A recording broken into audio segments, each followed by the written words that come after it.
Is this the best season in Survivor history? See you soon. BFF forever. My name is Tony Squares. I'm watching every single season of Survivor leading up to Survivor 50, and this season blurs the line between who's a hero and who's a villain. I need a glass of wine. Like James, who is clearly a villain. With one push, heroes win! Like, sure, I felt bad for him legitimately tearing his knee up.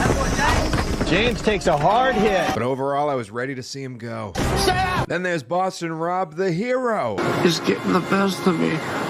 Works himself into a stupor while trying to take on King Evil himself, Russell. You don't get rid of Danielle, you're gonna be after her. But overall, this cast is perfect. Nearly everyone gets a moment to shine. Even Sugar, who gets the best Survivor emote ever. Gives up vanity and scores! I was happy to see my man Tom back, ever the hero, and pulling one of the biggest moves of the game to get Sari out. Tomorrow we make our apologies, tonight we make our move. Do I wish he stuck around longer? Of course I did, but he decided to align with Stephanie, and as we've seen recently, her judgment isn't the best. Courtney was also there, continuing to profit off being a terrible person. Break your shoulder! You can like who you like, but in my opinion, it takes one to know one. Evil!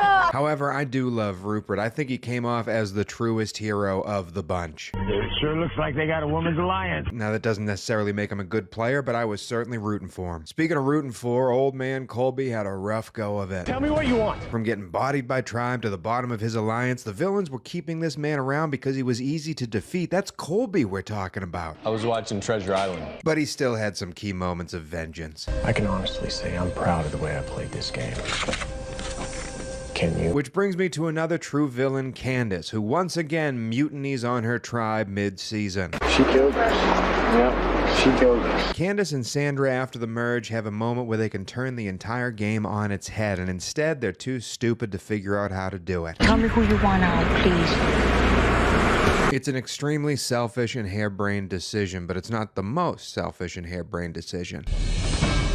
Boston Rob had it figured out. 3 votes Russell, 3 votes Parvati, and one of them's going home, and then Russell bats his blue eyes at Tyson's way, and Tyson flips and ends up sending himself home. It was remarkable. When Boston Rob tells you a plan, you stick to the plan, unlike when JT has one. Uh-oh.